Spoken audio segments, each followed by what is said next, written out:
Hello guys, कैसे हो आप सभी। आई होप आप सभी अच्छे होंगे। तो चलो आज हम अपनी नेक्स्ट कहानी स्टार्ट करते हैं। एक टोकरी भर मिट्टी, जो माधव राय सप्रे द्वारा लिखी गई है।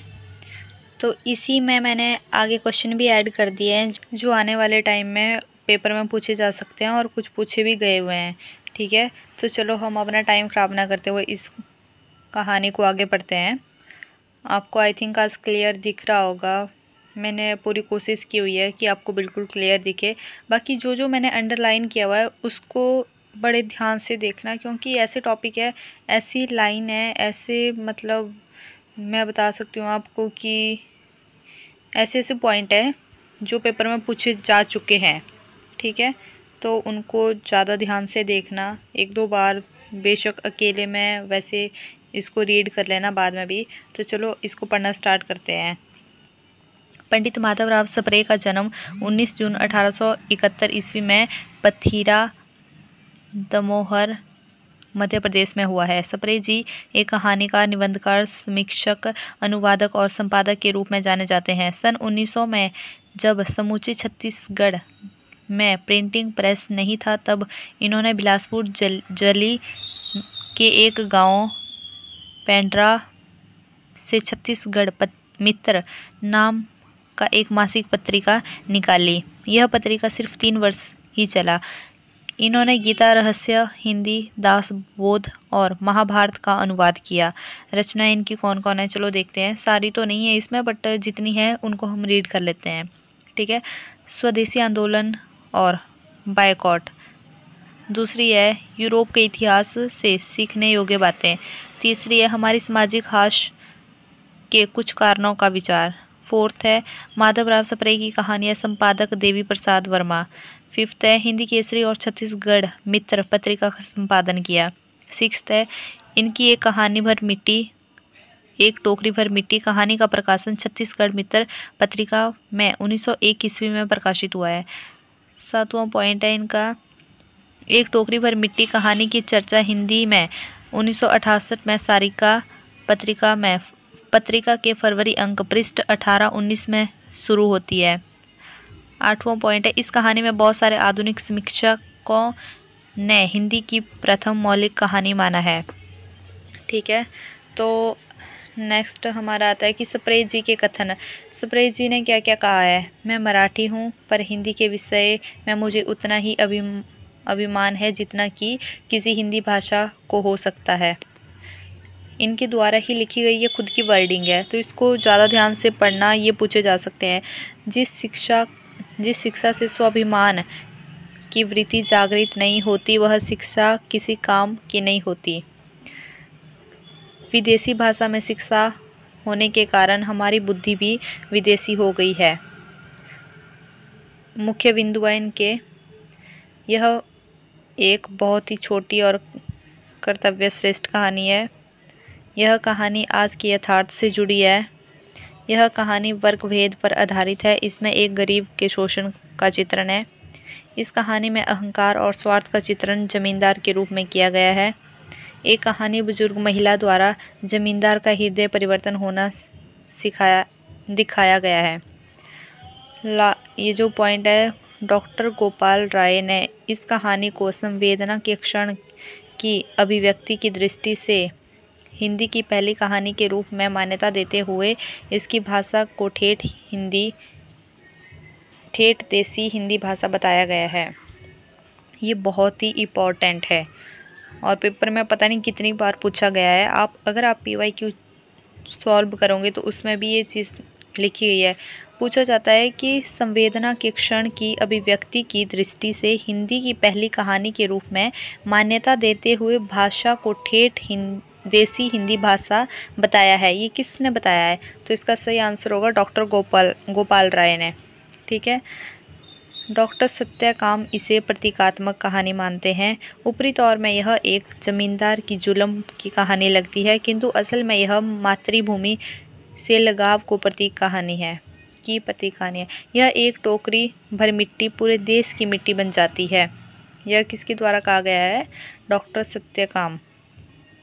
ठीक है, यह कहानी वर्ग भेद पर आधारित कहानी है। संपन्न वर्ग के लोग हमेशा से गरीबों और अनाथों का शोषण करते रहे हैं। इस कहानी में जमींदार भी अपने महल को बढ़ाने के लिए अनाथ विधवा की झोंपड़ी पर कब्जा करता है, पर अनाथ विधवा का मार्मिक कथन जमींदार की आंखें खोल देती है। जमींदार का हृदय परिवर्तन हो जाता है और वह अपने कर्म पर पश्चाताप करते हुए विधवा को झोंपड़ी वापस कर देता है।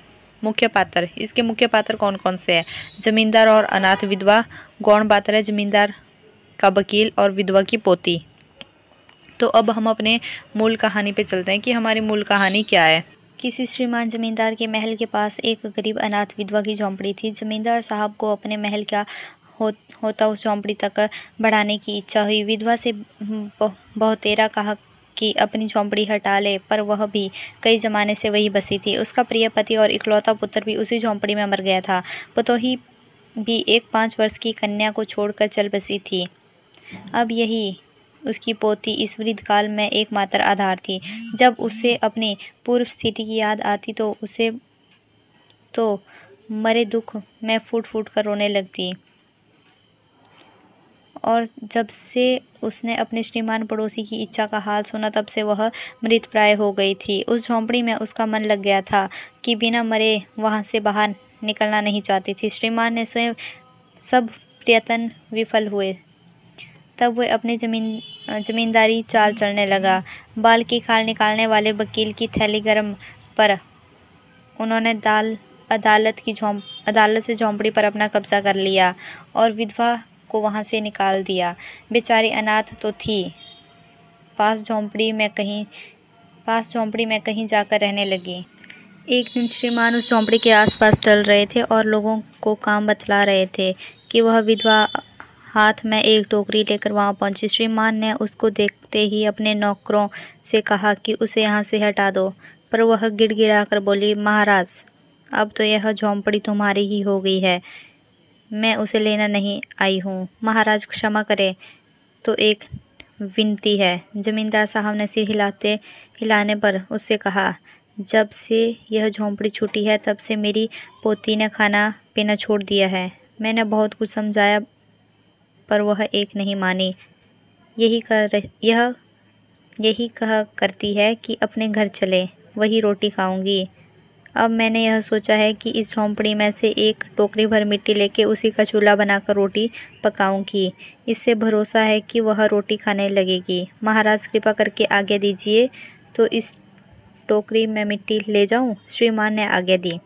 विधवा झोंपड़ी के भीतर गई। वहां जाते ही उसे पुरानी बातों का स्मरण हुआ और उसकी आंखों में आंसू की धारा बहने लगी।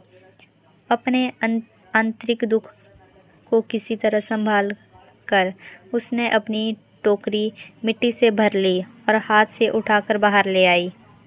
फिर हाथ जोड़कर श्रीमान से प्रार्थना करने लगी, महाराज कृपा करके इस टोकरी को जरा हाथ लगाइए, जिससे कि मैं उसे अपने सिर पर धर लूं।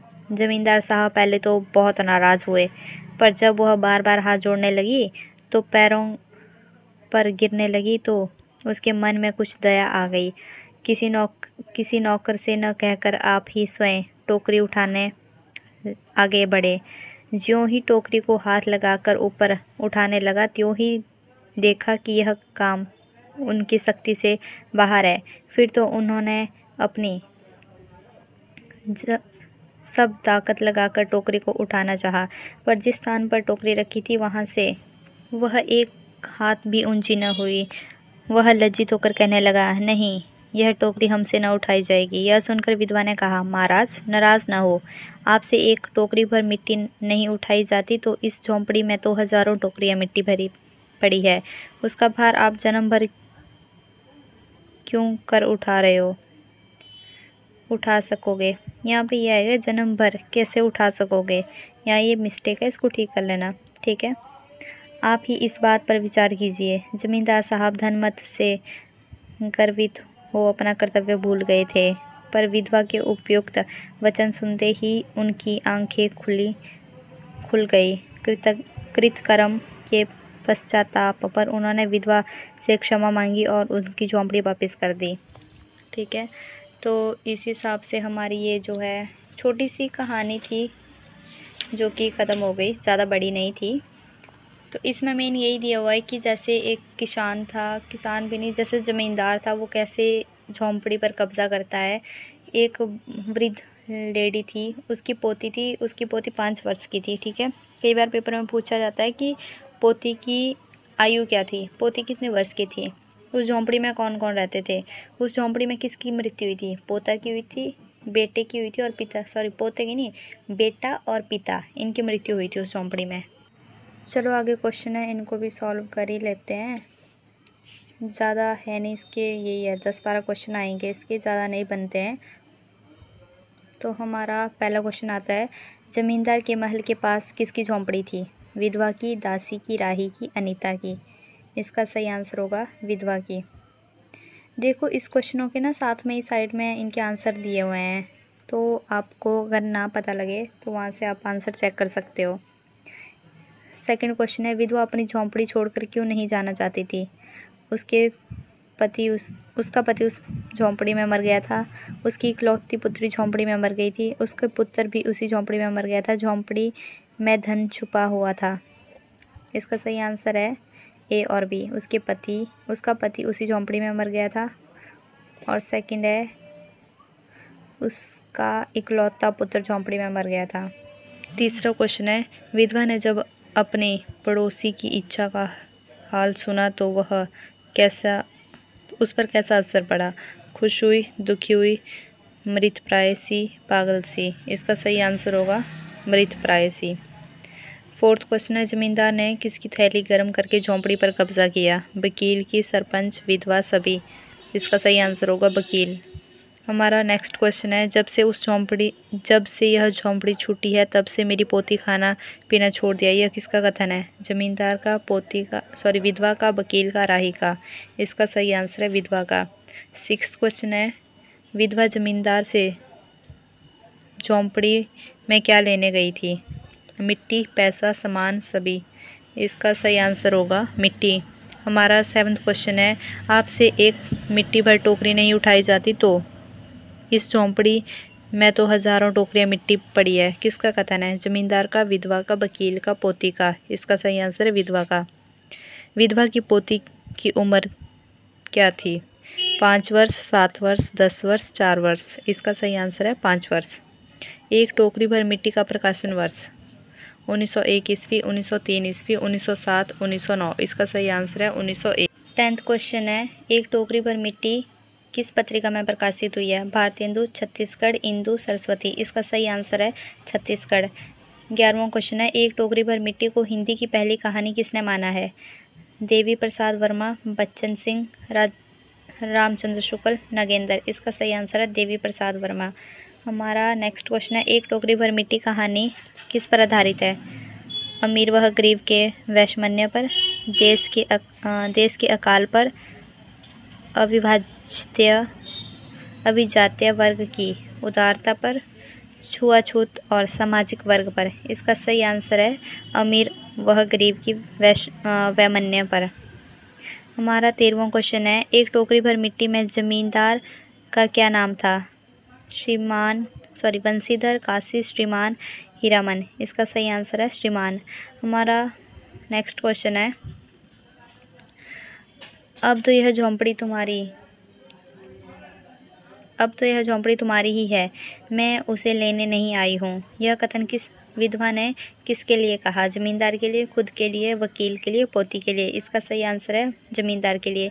हमारा लास्ट क्वेश्चन है, एक टोकरी भर मिट्टी कहानी में महिला को बताया गया है, क्या बताया, एक टोकरी भर मिट्टी में महिला को बताया है, विधवा, गरीब, अनाथ, सभी। इसमें ये सभी है, विधवा भी है वो महिला, गरीब भी है और अनाथ भी है, ठीक है। तो इस प्रकार हमारे सभी क्वेश्चन ख़त्म होते हैं ये, और एक कहानी भी ख़त्म होती है, ठीक है। आगे मिलते हैं किसी नई कहानी के साथ, तब तक के लिए आप इसको पढ़ो, शेयर करो, लाइक करो और सब्सक्राइब करो। यहाँ पे एक्चुअली आवाज़ की थोड़ी डिस्टर्बेंस होती है, मुझे पता है, बट फिर भी चलो ट्राई कर रही हूँ कि अच्छी बने, ठीक है।